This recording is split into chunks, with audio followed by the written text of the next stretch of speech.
Guys, I'm here with Dave Teresi, Mr. Energy.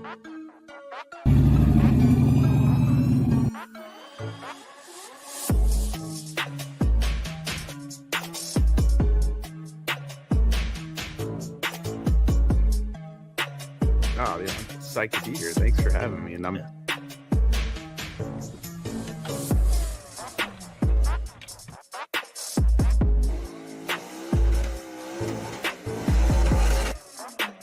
Oh, we're looking this for a 6-something. That's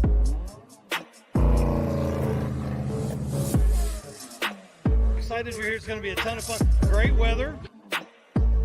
What's going on, guys? Thank you so much for having me. I'm really excited about this right here.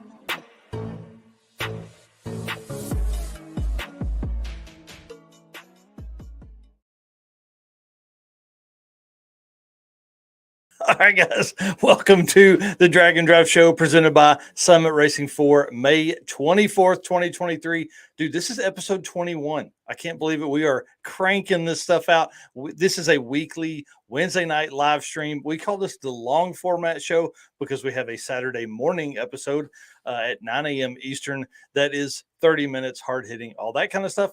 Tonight, we're talking to Mick Apps of the Road Trip Drag Challenge in Australia. That's right.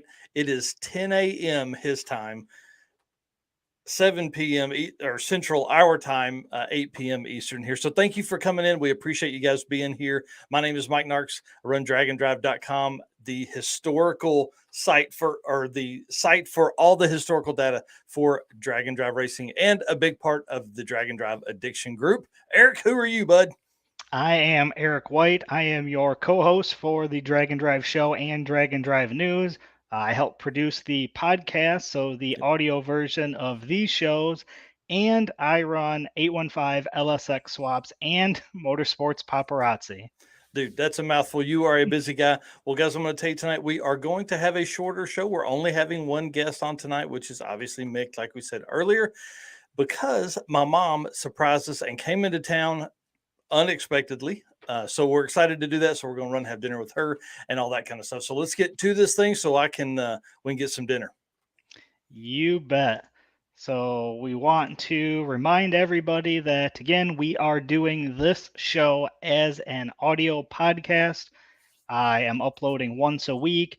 I am about a week behind right now, so I haven't got last week's episode edited yet. And because I was at NHRA this weekend and my son is graduating this weekend, I'm going to fall a little bit behind, but I'm going to work to get those out as soon as I can. So they are available on Apple Podcasts, Spotify, Google Podcasts, Amazon Music. Tell your Alexa, play Drag and Drive Addiction Podcast, and you will get the latest episode. That's right, dude. Thank you for all the hard work on that. I have actually been listening to a few of them, which is weird hearing your own voice within that. So appreciate all the editing you do. There is some things that we do that are video centric that obviously wouldn't play well on the audio version. So thank you for putting those together. And if you guys have been around for a little while, you know, we were running a pre-order for the Parking Lot Beers and Trailer Burnouts shirts that Eric designed after coming to the circuit, his first Drag and Drive event to spend the entire weekend at. Those shirts should be ready by June 2nd. We said they would ship in early June. Well, that kind of creates an issue because I'll be at Autocross Week. So my plan is to get all of the labels and bags ready for this merch.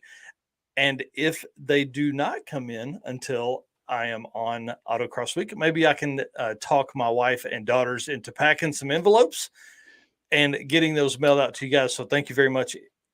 Appreciate everybody purchasing those shirts. That is that's a big swing towards us, you know, putting more content and more, I don't know, eyes out in the world to have these special one-off shirts that you guys will see. So it's going to be kind of neat. I think as time goes on, as we run out these little, I don't know, what do you call them? Pre-sale orders or specialty shirts. I don't know what we're going to call these moving forward, but I think it'll be neat to see these shirts 2 or 3 years from now. And we'll be like, oh man, that was that first run that we had. So thank you to everybody that purchased those. Appreciate that. And they'll be on their way pretty soon. Well, let's get the show started with thanking one of our sponsors, Summit Racing. Those guys are awesome. And then we'll get into what I found on Summit Racing this week. What would you do with a $255 Summit Racing gift card? Why just think about a Summit Racing gift card when you can spend it? We're giving you the opportunity to win a $255 gift card with our limited time YouTube anniversary giveaway. All you have to do is subscribe to our page, click that notification bell, and comment on the official giveaway post on our YouTube channel. We'll randomly draw the winner from our subscribers. Be sure to check the description for terms, rules, and conditions. Why 255? Because Summit Racing is celebrating 55 years in 2023, and $55 just isn't enough. Subscribe, punch that notification bell, and comment for your chance to win. Good luck. All right, guys. Thanks again to Summit Racing. Appreciate them being a big partner of the channel. Obviously, y'all, I want to talk about, I've got the wrong one pulled up there. How is this possible? Hold on just a second. Let me take this off. I think I do this every week, don't I? I have it on the wrong screen. Destroyer's telling us a sleeve delete's going to happen. Yes, it will. Yes, it will. I do love a good sleeveless shirt. And when I was at the NHRA event, I really wished our Drag and Drive shirts were sleeveless. But that's right. You mean like this one right here? Yep, Sure. yep. Our new Summit ones, but my arms would have got a little more burnt than they already did, probably. So that's awesome. Well, guys, what I found this week is a Moser 12-bolt spool. I know guys need this. Lockers are a lot of fun, or limited slips are a lot of fun. But listen, when it comes down to traction, you got to have something that make sure is going to be there every single time, and this is the way to do that. So, $199.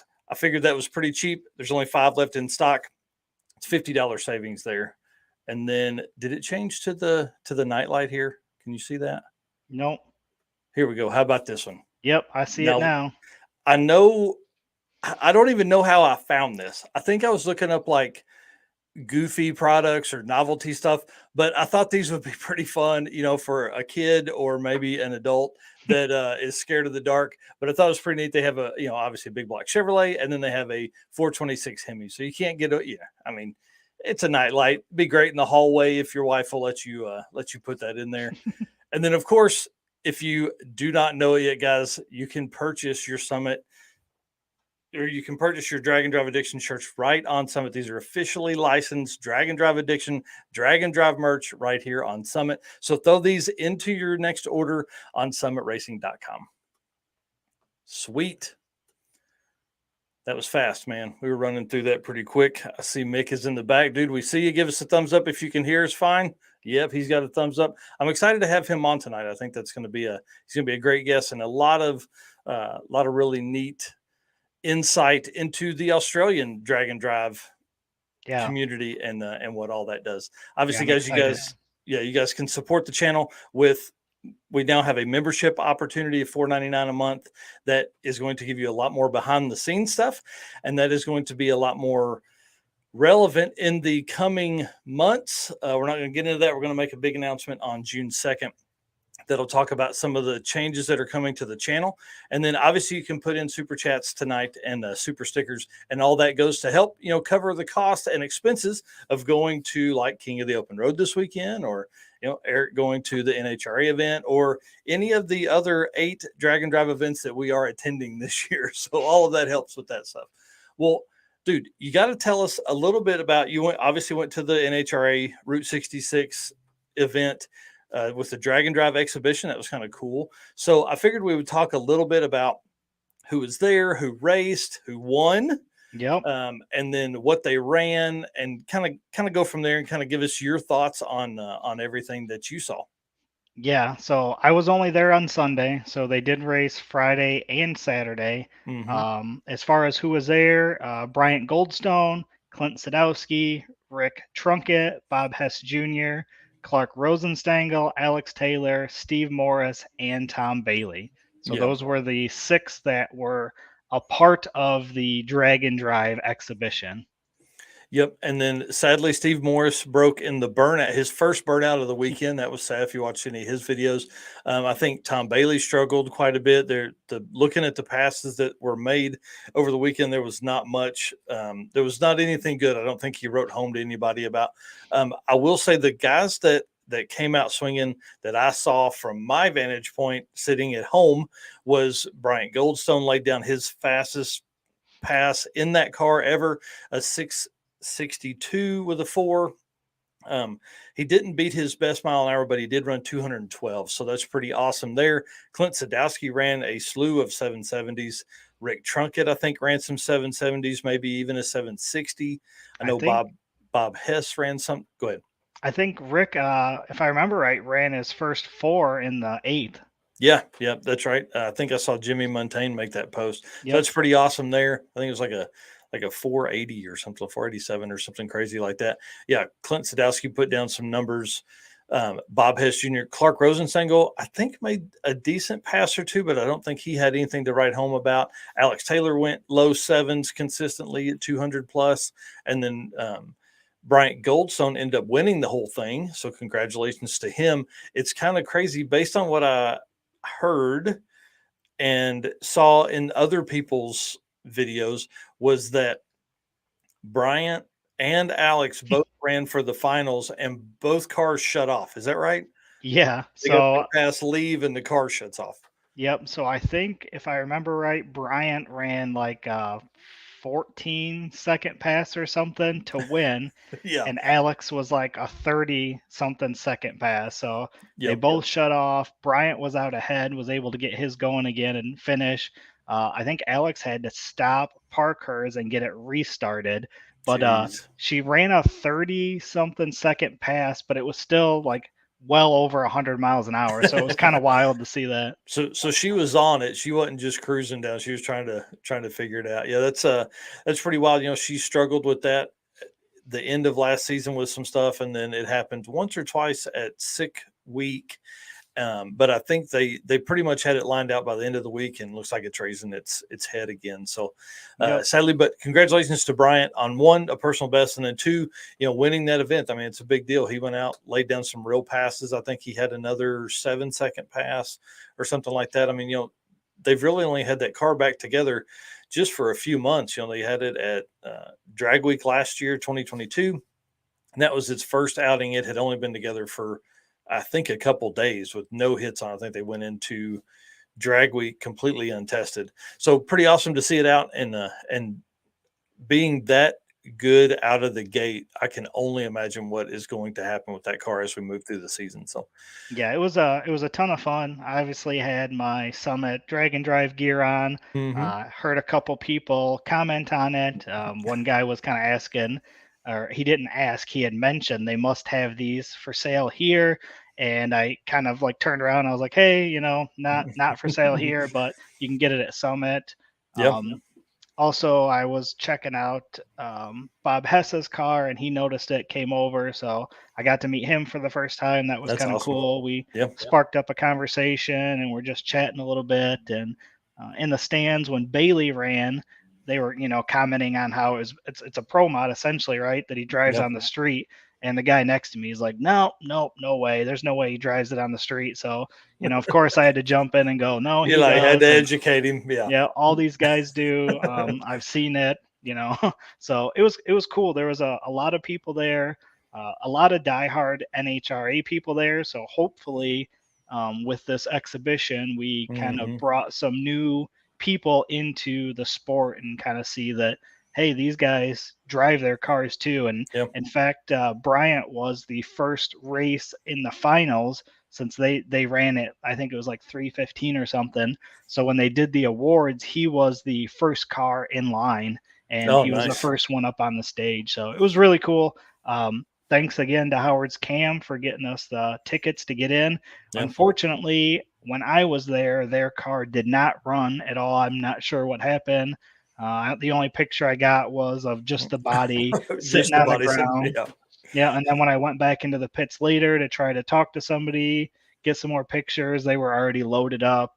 Tent was down, trailer was closed up, and everything. So, and Chris King was the driver of that, and also put that whole team together and put the whole scenario together for him to run a few races this season. He's a firefighter. I listened to his interview, I think, on the Wes Buck show the other day, or a Monday Morning Racer, one of the two. Super cool story. Wanted to race, gets to now, and is still a fireman. So that's kind of where the number comes from. It's a pretty neat story. You know, we're not big NHRA guys around here. We're drag and drive folks, so I don't follow that too much. But as we ease off into this, doing this more and more, obviously they cross paths. So let's talk about Drag and Drive World Champion update. Michael Westberg message back. If you were watching last week, I was hinting that he may have the car ready to go for Street Week. He did message back and say that he is pushing very, very hard to have the car done by Street Week Sweden, which is in 45 days. So pretty wild that he sold the S10 and is now on this new car and has a pretty good chance of getting it done. And I don't think the powertrain went with the S10, so I think he still has all that stuff. So he would, it would be a matter of wiring this car to what works for his setup and everything like that. And if you look in the picture, you can kind of see an intake. I'll have to look at the intake that he had on the S10. Maybe that is the same one. I don't know. But first gen Pro Mod Camaros generally hold top spots. So it'll be interesting to see if this car can do that for him as well. And obviously he's one of the leaders of the Drag and Drive World Champion right now. So if he can perform well in Sweden, then obviously he'll take those points from resetting records and, all that kind of stuff that would go along with winning an event, the extra 7 points for a class win, if he can pull that off, things like that. So he's got to get some testing. 45 days is not very much testing to put into a brand new car. And then Devin Vanderhoof has been posting that he's racing at six summer and then plans to back up 3 more weeks and race at Midwest Drags as well. So, he has a real opportunity to take first place by the time we get to Midwest Drags, which would be kind of interesting. Just to kind of stay on this topic for a second. Now you think about it, we may not even, the racer that will win may have not even raced yet. Right. You may be looking at somebody that comes swinging for both Rocky Mountain events and then hits Drag Week or something. We could have a really interesting momentum push here as we get through the middle of summer, and this thing really kind of takes up some steam, because that's one thing we haven't seen yet, because we've really only had one event so far, one national level event. So did Devin say if he is going to be driving at those events, or? Well, I hope he puts Jordan in it, because that's the key. It's a racer driven world champion. It's not a car driven world champion. So it is based on racers. So for them to qualify for points, Jordan Tuck will need to drive that car, or Devin can do it and lay down, get his points for Devin Vanderhoof driving, and then, build his points. So then you got to think, is that car going to go to 6 drag and drive events this year? Right. Pretty impressive. So, let's talk about countdown to the shows. Real quick here, Yep. Bill is saying, does Westberg have to come back to US for an event to win the award? I don't think there is another national level. Well, I know there's not another national level Swedish or European event. So yes, he would have to come back to the States, but he's typically done Drag Week the last few years. So even if he has to borrow a car, I think we would probably still see him, especially if he is in real contention for it. I think he is a competitor through and through and would want to push for that. So he's been over for 2 or 3 events a year before, so it wouldn't be something new for him to come over. So let's talk about events, dude. So event countdown, we are going to do things a little different. We are going to tell you how many days, because I want you guys to sweat just a little bit. All right. So for the next, this is right at 2 months, we have all of these events listed below. So in 2 days, you have the Road Trip Drag Challenge number 1, which is in Queensland, Australia. We'll have Mick on here shortly. It's May 26th to 28th. You have 3 days from now, King of the Open Road, May 27th and 28th at Thunder Valley, which obviously I'm going to. We'll have the merch booth out, and Alex Garcia, our racing teammate, she is out. She'll be getting pictures and racing, so she's going to find out how hard it is to be a content creator and racer. In 11 days, you have 6 Summer coming up, Cordova Dragway, June 4th through 9th. 18 days from now is Alaska Speed Week. Now, here's what's cool. I just learned this a little bit ago. Chris Story is doing 6 Summer and leaving a few days early to jump in the car with somebody and going to Alaska Speed Week. The person that he's jumping in the car with is driving from Texas to Alaska in the race car. So it's kind of exciting. We may push to maybe have them on next week. I think that would be a fun thing. I'll talk to Chris about it this weekend at King of the Open Road. Yeah, can we get a GoPro in that car for that trip?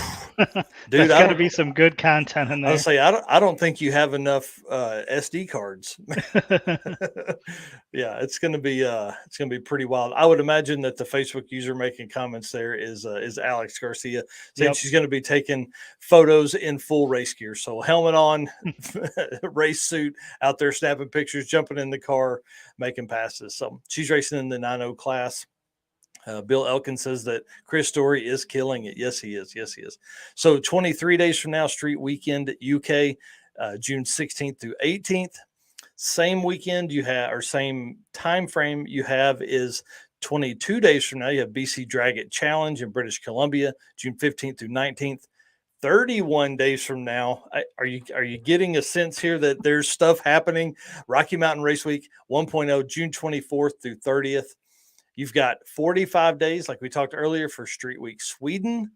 That is July 8th through 15th. Now, during that same time, 47 days from now, we're going to be racing at Summit Racing Midwest Drags, July 10th through 14th at Virginia Motorsports Park. I will tell you there are a few spots available, so jump in there. Let's have some fun. I'm going to be pit announcing and probably spend a little bit of time in the tower with Josh Castle as well. Yep. I think I'll be there too, the plan. So bring it on, bud. Me and you may have to rent a car and just drive around. I don't know. We're gonna have to have some fun. Don't you threaten me. Yeah. And then that same weekend that Midwest Drags ends, we have Heads Up Hustle, Central Illinois Streetcar Shootout and Stroll, and the Road Trip Drag Challenge #2. So we have Virginia Motorsports Park in Richmond, Virginia. You have Milan, Michigan with an event. You have Havana, Illinois, and then you have back in Australia. Same weekend. So it ought to be pretty intense to go through all of the data once I am able to sort that stuff. And obviously during that time, we're going to be going live probably almost daily with a daily dose of Drag and Drive because there's so many events that are happening at the same time. So that should be pretty fun. And then 60 days from now to end out July, we're going to have Miles of Mayhem in Canada, Edmonton, Alberta, July 23rd through 28th. So I'm in the air on Midwest. So what are you talking about? You're in the air. Come on, man. Whoever you are, Facebook user, get in there. Let's go. I think it'll be fun. Virginia Motorsports Park is the fastest track in Drag and Drive history. We are returning there. Tyler Crossnow is handling prep there. So that's day 1 and day 4 for Virginia Motorsports Park. Then we go to Atco and Cecil Dragway. So there should be some big time stuff laid down at Summit Racing Midwest Drags. Doc McIntyre's coming out. That's his second event for the year for the what he calls the perfect points event, coming out to reset a record in the class, set an ET record, and reset a mile per hour record. Get you those additional points that he's shooting for to take the C-Red Camaro into the world's first ever Drag and Drive World Champion. So guys, if you were counting, that's 13 events in 9 weeks. That's a lot. So most we've ever seen. We're going to have more events on a weekend than we've ever had in the history of Drag and Drive. And then doing the math, and I don't know how to word this, but there will be 59 days of Drag and Drive racers making passes in the next 57 days. However that math works, right? There's around the world, there's 59 tracks that are going to be affected by Drag and Drive racers. And that is why I've been saying Drag and Drive racing is saving drag racing, because guys, well, listen, you hear me say it all the time, but I'm going to say it one last time tonight. I'll say it again next week too. We haven't seen the bump from this yet. We have not seen the even beginnings of what is going to happen at the end of the 60 days. By the end of this, we're going to have, you got to think there's probably 1,000 or 1,200 people that will have raced at a drag and drive event by the end of July. That is more than we had in 2022, or almost as many as we had in 2022, and more than we had in 2021. So absolutely insane. If you want to catch up on the list, the full list of drag and drive events, go to draganddrive.com/news, and you'll see it in the blog post. It's 2 or 3 down. So what do we got Sport about here talking about? Yeah, he said he unfortunately just bowed out of Six Summer, Oh, just man. not in the cards for him, Yep. but still planning on Drag Week, Redwood Rally, and Death Week. So those are still Yep. going to be some good events. Well, and that's exciting. And dude, he lives in California, so I would imagine he was one of the first in line for Redwood Rally and Death Week. But I'm excited to see him again at Drag Week as well. Well, guys, you know how we do this. We put this thing on from our lovely sponsors. So let's thank Molly Motorsports with the ad play now. Molly Motorsports is the official piston of DragAndDrive.com. Molly's Power Pack piston is the perfect candidate for your drag and drive car. Molly Motorsports competes in drag and drive events and supports our community. Project manager Eric Grillo raced a 10-second stick shift Nova at Hot Rod Drag Week 2022. He's also competed in Rocky Mountain Race Week last year with his C10 truck. Visit mollymotorsports.com for the most recent line of products. Awesome. Love our friends at Molly. We'll actually have them on in the next couple of weeks. I've been talking to Eric about that. I don't remember if he's racing in 1.0 or 2.0, but we'll find out once we have him on. And guys, before we bring on Mick, we want to talk about the gentleman's agreement. That is, while this live stream is free and podcast is free for you to watch, doesn't cost you anything to do that. It's not free for us to produce. We spend hours every week researching, finding pictures. I think I spend more time finding pictures than I do writing topics for the show, but we bring that to you. Part of the gentleman's agreement is that we will keep providing that kind of content, but in exchange, you guys will hit the share button, hit the subscribe button. If you haven't done it here, make sure you are following us.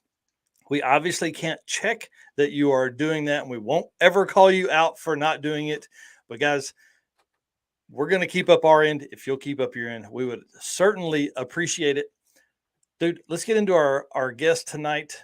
I'm super excited. I'm excited to have him.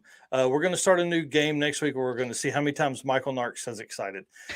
If you don't know, he is the host of the Road Trip Drag Challenge. They have 3 of these a year. This dude is an animal. I cannot imagine putting on that many events per year, especially in what sounds like is maybe a little bit harder regulations than what we are used to here in the States for his racers. So let's bring in Mick and we'll get this thing started. He is at the track because you guys kick off your event tomorrow because you're actually in the future, right?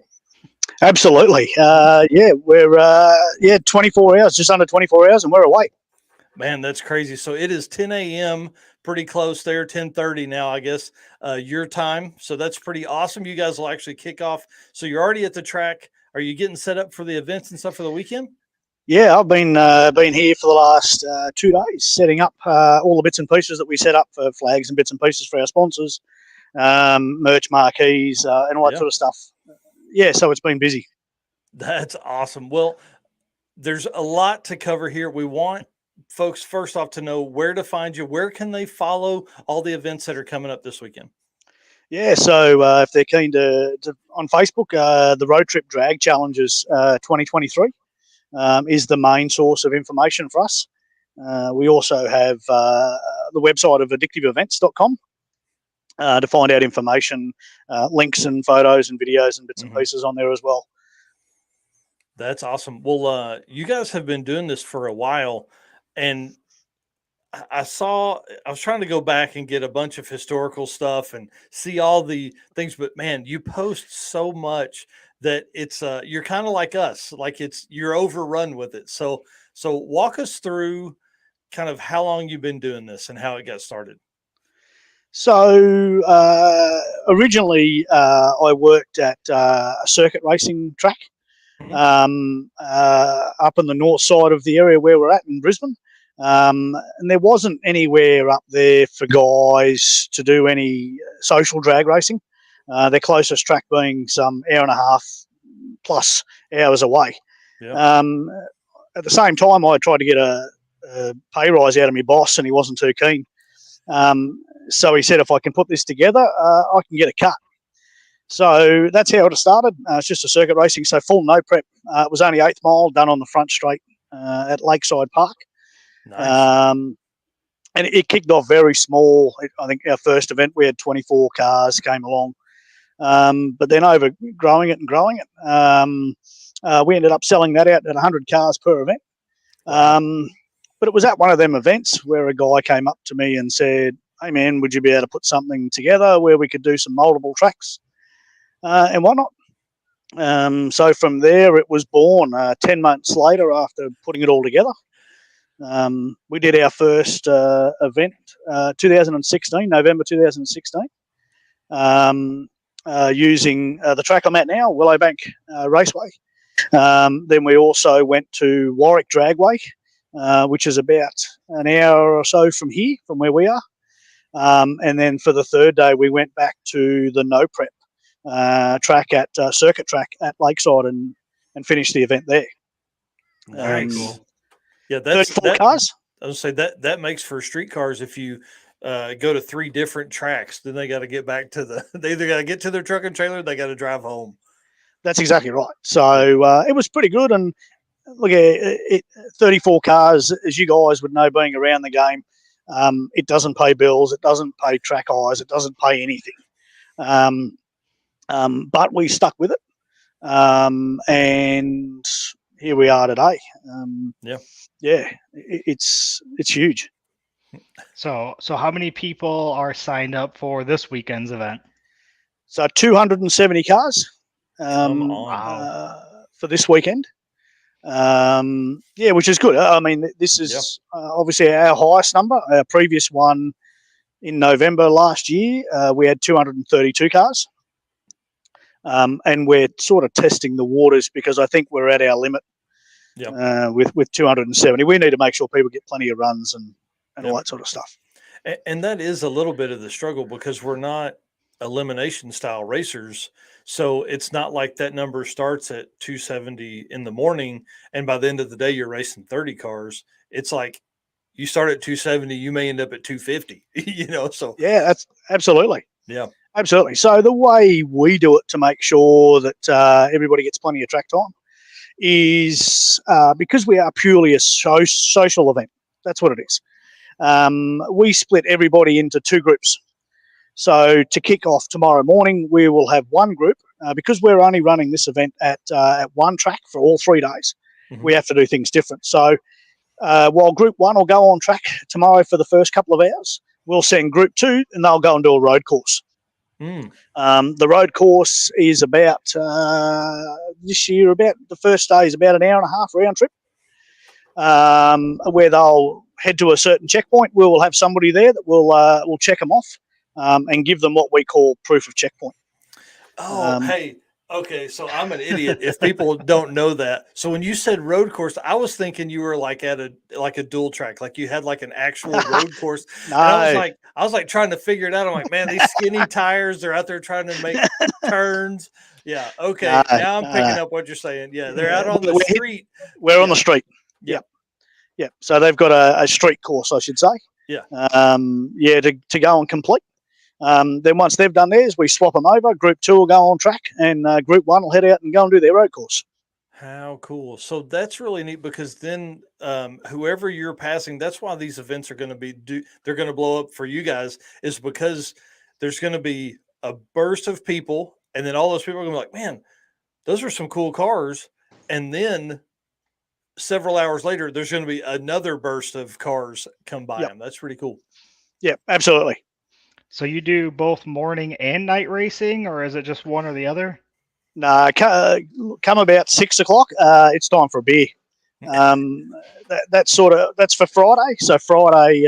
So tomorrow we'll be on track from 10 a.m. right through until about 4:30 in the afternoon.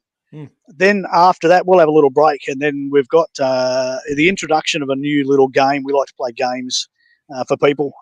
So it's the 650 shootout. So the track that we're running out now, because most of them are street registered, they're not allowed to go any quicker than 637 over the 8th. So we set a limit for them guys that we won't accept a slip for points, anything quicker than 650 over the 8th. So the game we're going to play is if you can qualify tomorrow during the day between 10 a.m. and 4:30 p.m. between 650 and 660, that'll let you qualify to go into our 650 shootout only for them guys. And we've got some cash up for grabs, and that'll be a heads up eliminator. Oh wow, so that's pretty fun. So when you say they're limited to 637, what does that mean? Like a government regulation, like street cars can't go faster? So where you guys have your NHRA restrictions over there, we have IHRA here in Australia, and it limits any car that does not have all the gear, cages, and all the rest of the stuff. So the majority of our cars are daily drivers and tough streeters. Out of our 270 entrants for this weekend, we only have 40 cars that are fully teched, caged, chutes, seats, harnesses, the whole lot. The rest of them are your general lap sash, seatbelt, and your daily driver. So, and obviously a mix of a lot of tough street cars in there as well. Yeah. When I say daily drivers, they're up to 1,300 horsepower.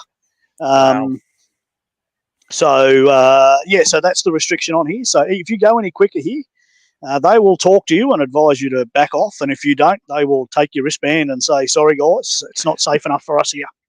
Yeah. So that's Friday. And then what do you got going on Saturday and Sunday? Yeah, so Saturday we kick off again at 10 a.m. We swap the groups around. So Group 2 will go on track first. Group 1 will do their road course. Sorry about the noise, guys, if you can hear it around me. The guys are cleaning up the place, getting it all whippersnipped and pretty for us.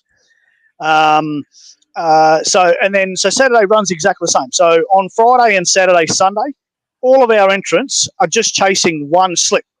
So within the class that you're in, you're chasing a slip basically that's as close to 650 as you can get for the untech guys, and obviously the tech guys can go as fast as they want. So over the Friday, everybody will chase just one slip. They will submit that time along with the checkpoint proof that they got from their road from their street course to get points for that day. So we do that Friday, Saturday, Sunday. On Saturday afternoon at about 5 o'clock, we shut down again for a dial your own competition. So it's open to all of our entrants. We have QCL Group is our naming rights sponsor for the Dial Your Own Challenge on Saturday night. They've put up $3,000. Wow. It's a heads up. We run the heads up component. So obviously elimination, we knock everybody out until we get to about, I'll say 15 or 20 cars. Once we're down to 15 or 20 cars, that's when we start to add a little bit more fun to the event.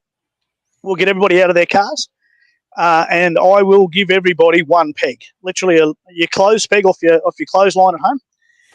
That peg represents a lifeline for them. So from here on out, they have one life. If they lose in a round, they can bring that peg back to me, along with a $20 note attached to it that goes in the bucket. That runs all the way through. Obviously, first place gets $3,000. Second place will take the money in the bucket. Oh, nice. The buybacks. Cool. Yes, just one buyback. Yep. That's it. But we only do it, obviously, when we get down to 20 cars because it'll take forever if we do that with 200 cars. So while that's going on, it's not compulsory. People have generally had enough runs by then.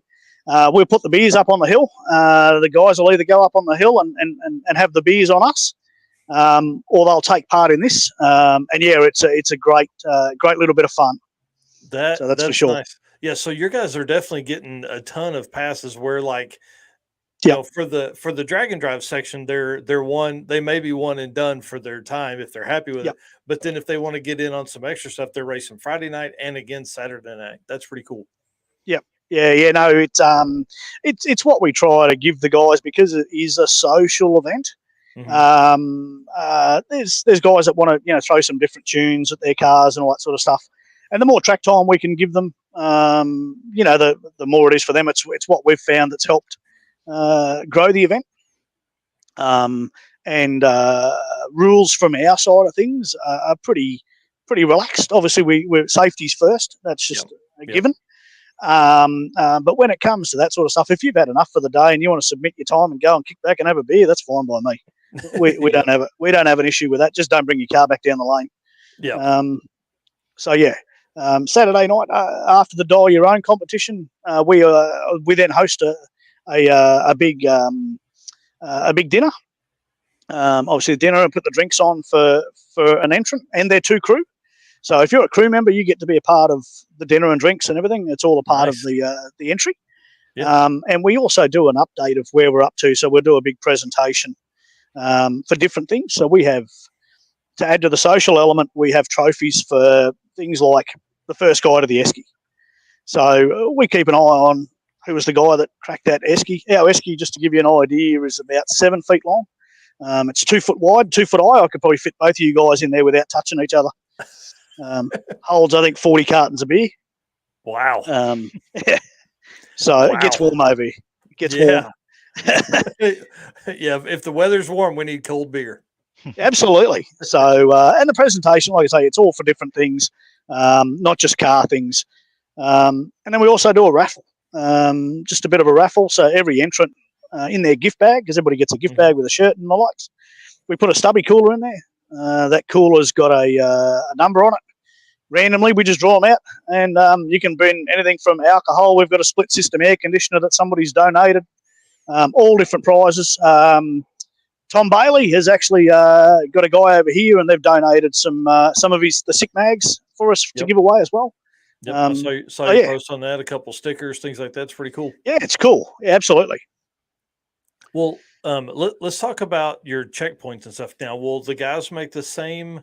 So group 1 and 2 Friday will probably go to the same checkpoint, I would imagine. Yep. But what about for Saturday and Sunday? Is it do you have different checkpoints? Same thing. What do you get? No, totally different checkpoint, different location.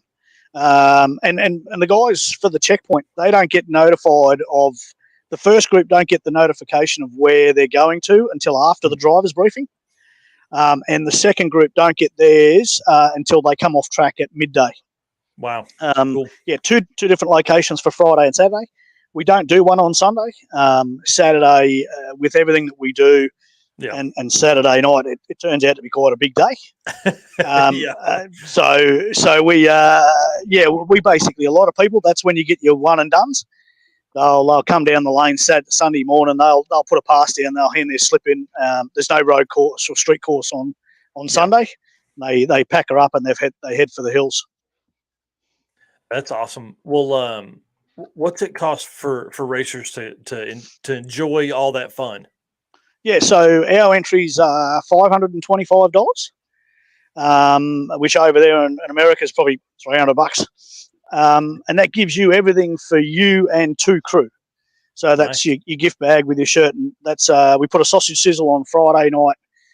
That's a BYO drinks. Saturday night's obviously the drinks and all the food. When I say the dinner on Saturday night, we do roast pork. We have creamy chicken mustard chicken, and obviously an array of salads and all that sort of stuff that some people like. Yeah, sounds so like it's a big feat. Party, man. That's awesome. We do. Yeah, we'll be partying in the staging lanes. That's what we'll be doing. Yeah, that's not a bad price for everything that you give them, guys, and their 2 crew members. So that's pretty cool.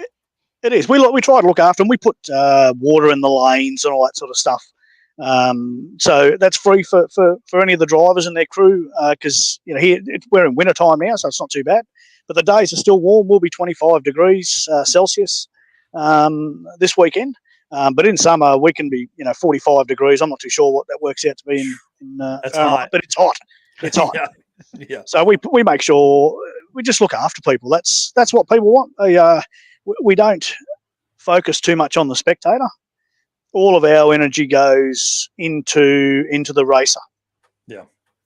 Very cool. So do you guys get a lot of spectators that come out then as well? We do. It varies. We've never really pushed the spectator side of things purely because it's trying to grow the sport. So the more people we can get in the gate to come and see what we do, the more chance of them of pulling their bum off the hill and putting them in a seat. Yeah. So that's our biggest focus, and that's working for us. That's why this year we got 3 events. Yeah. Yeah. So you guys are animals for sure.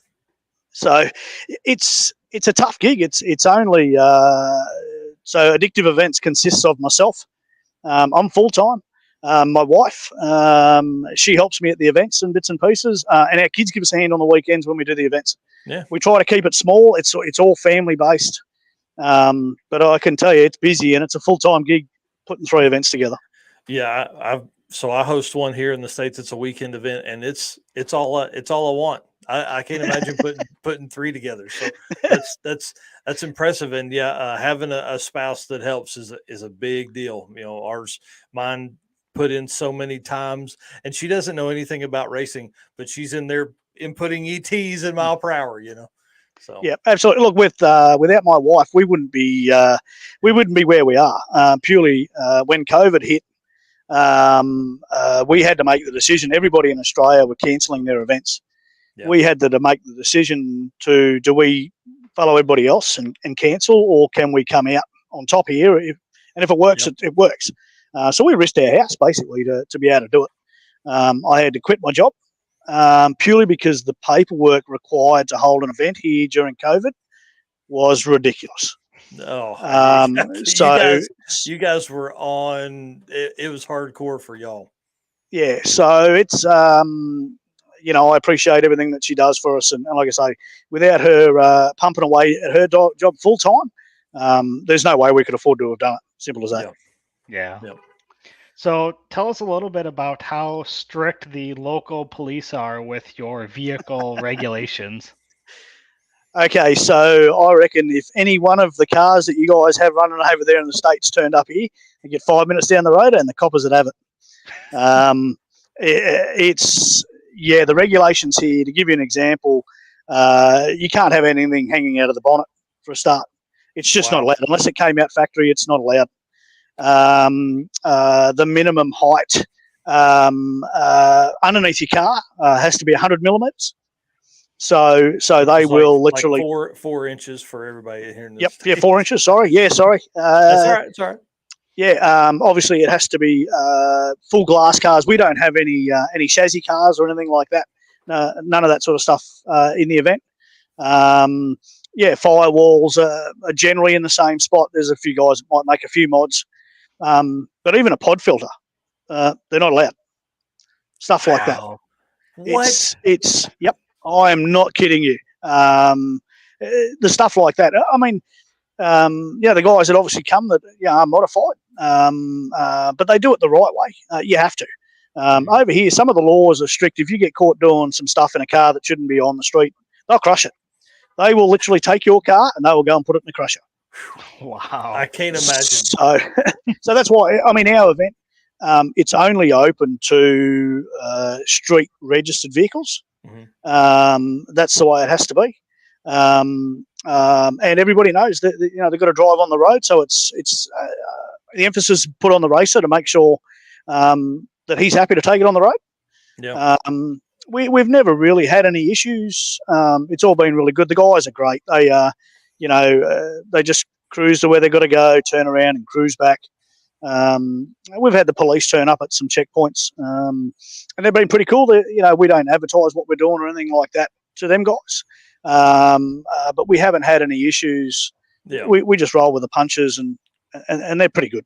Well, and what we found, obviously here we're a little more laid back. I'm in Arkansas, which is way laid back. We don't even have a monthly or yearly where you have to go in for a smog test or anything. But what we found is that generally the police officers they'll kind of give you a thumbs up, or they'll just kind of look the other way as you drive on by, as long as you're being, you're not being rowdy or something like that. So I'm sure it's probably the same a little bit over there, as long as you're acting right, they're okay. Yeah, absolutely, and that's what it comes down to. It all comes down to attitude, and like I say, we've got great bunch of guys that have been coming to our events and whatnot. And that's what's grown the event. Is we might have started out small, but it's grown purely on the guy coming, bringing his 2 crew, and then his 2 crew next time they come along and they're entered. They bring 2 more guys. That's why now we sell out. Like it's these are sell out events. That's great. Yeah. So do you guys does anybody pull trailers at all? So the rules that we have here is you can arrive on a trailer for the event, and you can take it home on a trailer.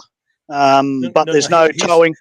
Yeah, he's talking about with the car. Like, is there like drag and drive trailer? Do they hook up that trailer in the race car? Yeah, so you don't have to. If people want to, no problem. But no, we don't have to. Once we've got guys that will start coming in today and set up, they don't have to pack all their stuff and take it with them on the road courses. We are not that deadly serious in regards to that side of things. Obviously, you can't tow your car and all that sort of stuff during the event. But when it comes to packing all your stuff up, it's more of a pain in the neck for guys, especially if you're coming back to the same place. It's a bit of a, I could see it would just open for a bit of cheatery where somebody goes, oh no, that's not my campsite. And I've just put stuff over there. So it's a path not worth venturing. Yeah. And I guess for us, that. And I guess for us, maybe our cars are overly modified where we have to worry about things breaking on those cruises. And that's probably more why we have tons of stuff packed in trailers. Yeah. Well, absolutely. And, a lot of times, like even the circuit, there's, we race at one track. So it's race Friday. We made a big loop and then raced again Sunday.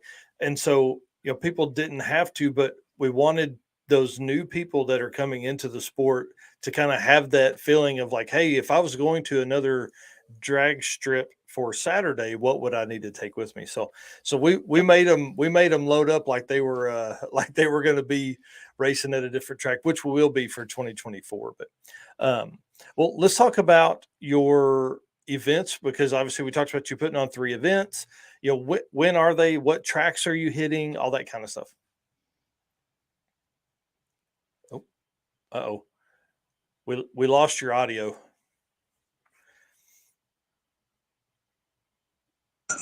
There we go. Back again? Yep, we're back. Okay. So I won't touch nothing. I didn't think I did anyway. This weekend we're at Willowbank Raceway at Willowbank in Queensland. All of our events are in Queensland. From here in about 8 weeks' time, July 14 to 16, we will be at Palmyra Dragway in Mackay. So that's a bit further north. For us, it's about 12 hours drive from here. So it's only a new event that kicked off last year, was our first event. So we had nearly 80 entries, I think 79 entries for the first event up there. So we're shaping up and hoping for about 125. And we're getting the guys from down here that are going up there as well. So they're telling me. So that should be good supported. Not just locally up there, but from around the place as well. Mm-hmm. And then our third event. So I've got a couple of dates sort of booked in. First one is, I think it's 10, 11, 12 of November at Warwick Dragway. It's they've been undergoing refurbs for the last couple of years. Unfortunately, they've had some terrible runs with the weather. They're actually extending. They were an 8th mile track. And they've got a bit of government assistance to help them get to full quarter mile. So it all depends on whether they are ready to go for that date, which we'd love to get back to. It's an awesome local track, country track, great people, and everybody's dying to get back up there and support them guys. And then if that doesn't come to plan, we are hoping, if that does come to plan, we have a date booked in to be back here again at Willowbank. I think it's the following weekend or fortnight later. Nice. So for folks to understand, like November for you guys is summertime, right? Yep, absolutely. Yeah. So it's warm down there when you're racing in November, which is completely opposite. It'll be snowing on Eric. It won't be snowing on me, but it'll be snowing on Eric in November. Yeah. Yeah, no, it's hot here in November. That's for sure. It's cooking. There's no snow for Christmas here. So, what are you most excited about for this weekend and the event? I reckon for this event we've got some guys that have been really bordering on that 4-second pass over the 8th. All of our events are only 8th mile. Mhm. So out of a registered street car, to break into that 4 seconds over the 8th mile. Remember, there's no slicks in our event. These are all radials. So yeah, it's going to happen this weekend. For sure, I reckon we've got probably at least half a dozen contenders, which grew from about 2 or 3 once you put it out there that, hey, guys, I'm going to put up some cash and a nice trophy for the first guy that does a 4-second pass. Yeah. So that brought a few people, had some engines out down to the engine builders for a few tweaks, I think, which is good. We're excited. We've got some great guys that are commentating for us this weekend. Chris Diggles and Kerry Digney, a couple of legends in the sport down here, and obviously they'll be going through our live feeds. So it'll be great, getting the sport out to the people. Yeah. Through our live stream, opening the gate to spectators for free.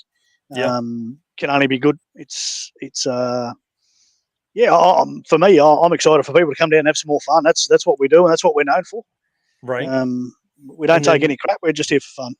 Well, and just while you're talking about the live stream, we do have those links in the description of all the YouTube channels. If you're watching us on YouTube, you can find all the links to those there as well. And but tell everybody where those will be, like what the channel name is again.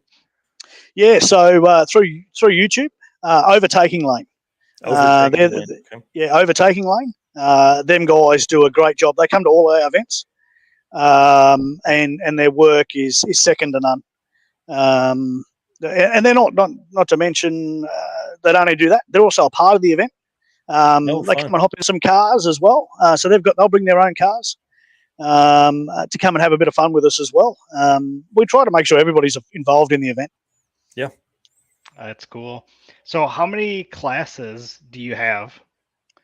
Yeah, okay. So we run our classes. I think we've got 13 classes in total. Okay. So classes are based on tyre width and type.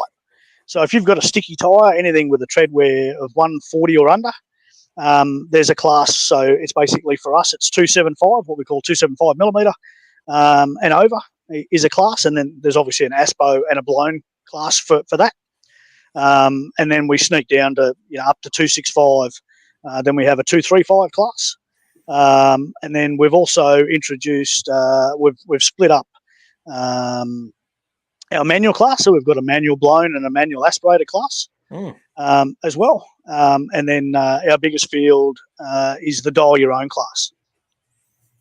Yeah, I think as we see the growth in the sport, I think we're going to see a lot of folks kind of gravitate towards that style of class instead of just running like a straight up index, like an 00 index or a 50, a 50 index or something like that, simply because it allows, I always say that bracket racers that's our next group that we can chase, because those guys know that their car runs a 1274 in the quarter mile, like they know it does that. Well, do they slow it down to go into 13.0 index, or do they speed it up way faster and take a hit at it to go 12.0? So I think we're going to see a lot of dial your own type stuff. Of your classes, which is your favorite? Gee, that's a good call. That's a good call. I suppose I've got some guys and some sponsors that are in our 235 blown and the ASPO class as well. With it coming down, with putting that limit of nothing quicker than 650 on a time card, that's come for some real tight racing. It's crazy on how tight that stuff is. Yeah. Hence why we did the 650 shootout, because somebody likes to stand on the top, so we'll make them famous on Friday night. But yeah, I'd say the 235 class honestly it's a good mix of trying to get big power. We've got some guys with some big power. Trying to put a 235. We've got a little KE20 I'm pretty sure he's actually in tech, but he runs on a 235 tyre. But it's well over 1,000 horsepower on a radial. Jeez. So yeah. And, I mean, the big guys are good. Don't get me wrong. I enjoy watching. Not that I get to see a lot. I don't actually get to see a lot of passes over the weekend. But yeah, for me, it's great to see the mix of cars that we have, from your stock standard 90 horsepower 4-cylinder car that's got a 17-year-old in it that has never been to the drag strip before, lined up against a supercharged V8 pushing 1,200 horsepower, and they can actually line up against each other and race each other. Yeah. So that's the stuff I enjoy, is seeing the new people, and then obviously them coming back the next year and the next year, knowing that you've done the right thing. Yep. That's cool. So how many racers do you think are going to compete in all 3 of your events? So we hold something we introduced last year when we decided to do 3 rounds. We decided to do our own little grand champion. So as a part of the grand champion, everybody, the winner out of each class for us can get a maximum of 200 points each day at the event. So 600 total is the maximum that anyone can get. So as a part of the grand champion, you have to be in the running, you have to do all 3. Last year, we only had about 7 guys, obviously taking a week off to do this event, because guys will turn up today and then they won't go back to work until probably Tuesday. It's a big weekend. And trying to do that 3 weeks of the year, especially, 12 hours up, so you've got to allow even more time. The guys have got to, you got to get that past the misses as well. So it's not an easy task. Yeah, I was going to say, having 7 cover that's a bunch. I'll say that's a lot. Yeah, this year I expect it's growing. There's a lot of people that have told me they're out for the grand champion. So I'm hoping for 20, if we can get 20 that do across all 3. The rules are you can change cars and classes between events if you want, because you're still in it for the points no matter what. So it doesn't matter what car or class you're in. So you can change it between events, just not at the event. Yep. And I think to talk about Eric's question too a little bit more there, if you have 250 people per event, let's say as an average, that's 750 people that will attend these events across the year. So that's pretty awesome, man. Congratulations. What does the grand champion, what do they win? So we have a custom built. I don't have it with me. It's actually still getting coded. So it's like a bigger version of a custom made gear timing set that somebody has manufactured for us. And the bragging rights to stir everybody up. That's what they get. That's what they get. Yeah. Do you offer any early registration for people from the first event when they register for your second and third events? We haven't. It's sort of been. We have worked on a first in best dress type scenario.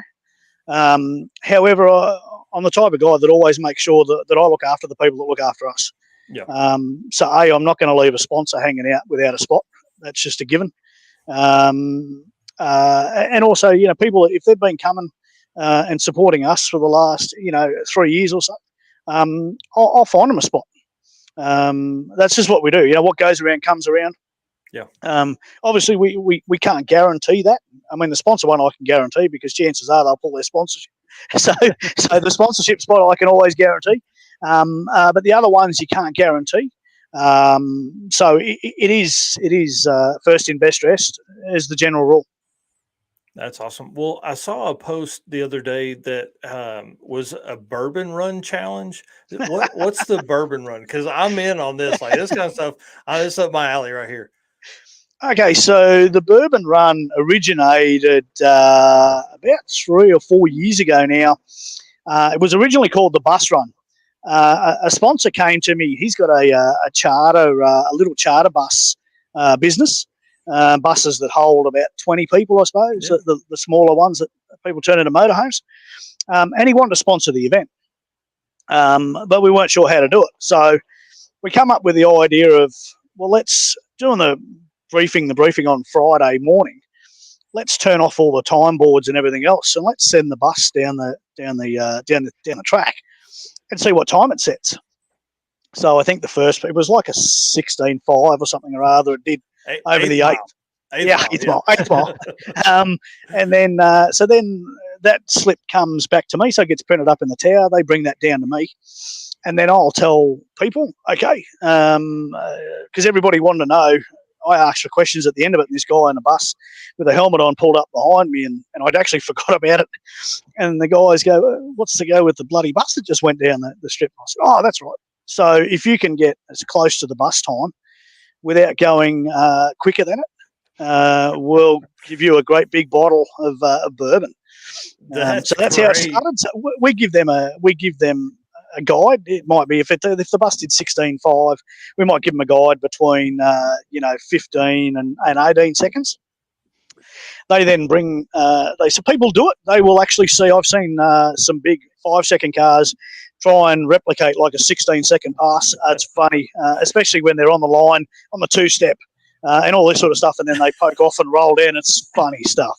And then on the Saturday night, as a part of the dinner and presentation and drinks, we basically wheel them down to find out who got closest. And yeah, these are limited edition, numbered, cradled bottles of Jack Daniels. Wow. I think they're half gallon in your guys' terms, thereabouts. Yeah.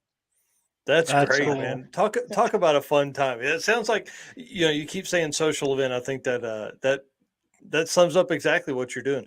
Well, one thing that a guy like you that has as much experience, we always want to know, what are some tips or things like that you'd be willing to give up for some other hosts or promoters of events? You got to for us, the biggest thing that we look at, or for anybody trying to get into the game, to grow the game, is don't limit your market. There's no point. I don't know how it works in the States over there and what cars you get to all your events. But for us, my target market is any registered car in the area. All you need to have is a license and a street registered car, and you're my target market. That opens it up. It does, and this is where you're saying there before about the bracket racing and stuff like that. Open it up. I'll have a Barina that'll run 12 seconds on the 8th this weekend, and it'll be pedalled by a 17-year-old girl that's never been here before. Mm-hmm. And that's the next generation of races. Yeah.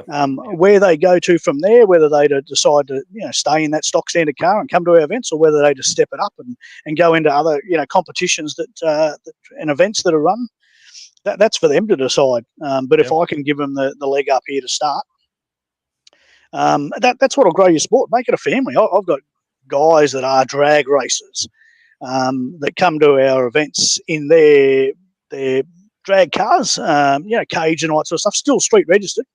But they're now bringing their kids, and their kids are in, their daily drivers. Let's send them down the track, because they realise what we do.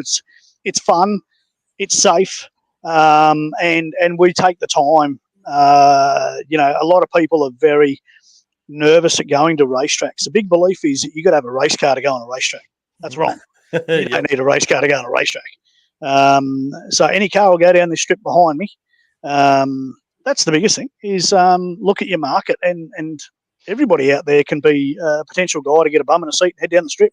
You've just got to make sure you're looking after them. I'll walk people through, how the lights work and all that sort of stuff.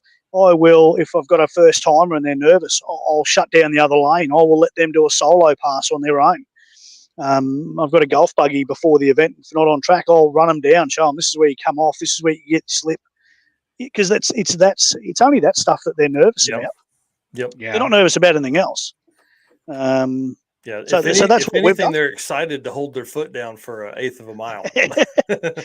Absolutely. And the biggest thing, education is key. I know that, and making sure they know where the finish line is. We have had here a long time ago a story. I wasn't here, but I have heard the story where someone was I think it was somebody's wife, was here on the start line, and first time ever. And she asked the husband, who was a drag racer, as to what to do, and he said, just hold it flat all the way. I think she was still on the gas. She was in the gravel down the far end, and she was still flat to the boards. Yeah, she's like, I did what you said. Yeah, that's right.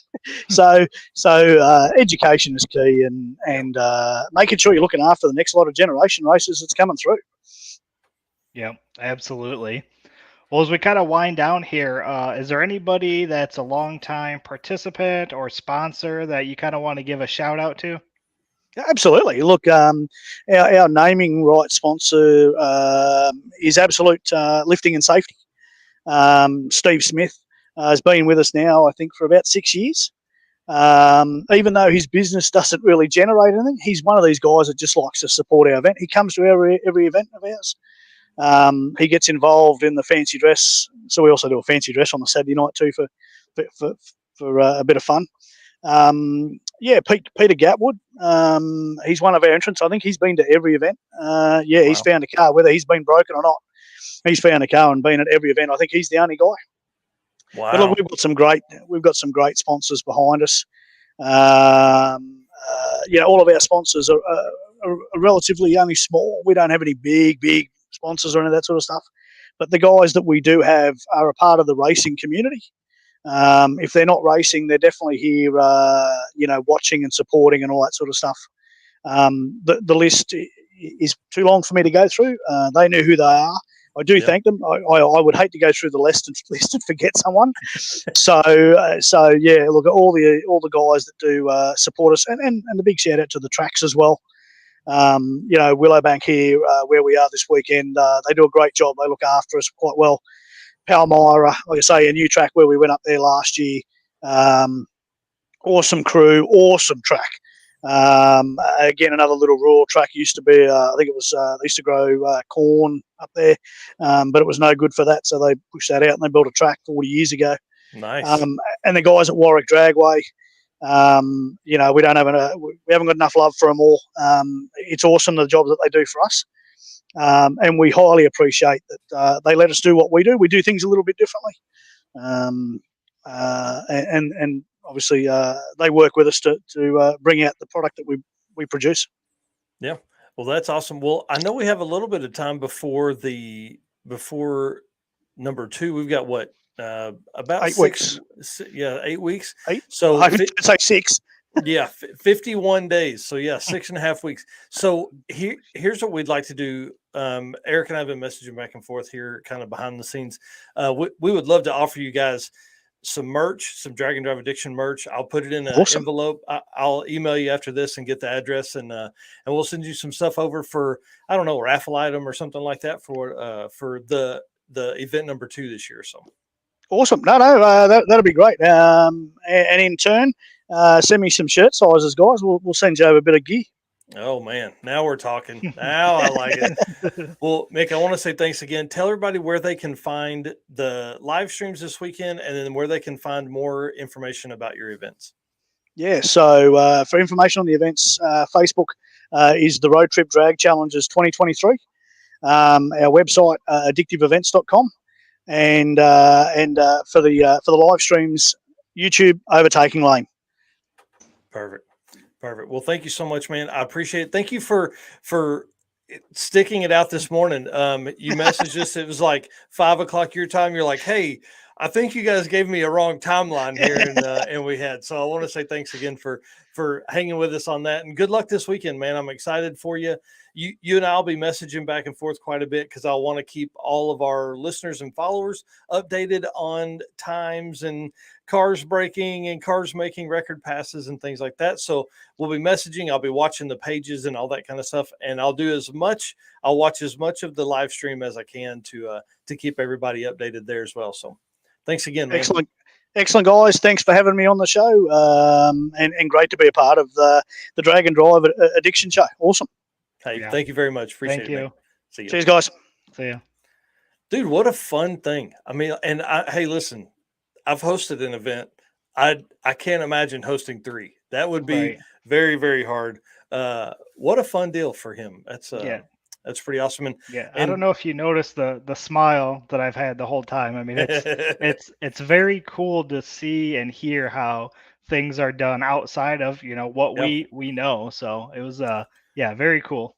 Yeah, one of the biggest things I think people need to understand is, I mean, when he's talking about having like a street car, like that is the struggle that those guys run into. That's why a lot of their cars look like factory cars. There's not pro mods driving on the street. There's not stuff with turbos out of the hood and fender exit exhaust. For a lot of that stuff, I'm sure there's some guys that skirt the sideline there, but really for a lot of that, there's not, because just like you said, they'll get crushed. Dude, I couldn't imagine. Oh man, that's a good way for somebody to die. Well, as we lead into the next segment, guys, I want to say thanks again to all of our sponsors. Thanks again to you for watching this long. We appreciate you guys being in here and hanging out with us while we had him on.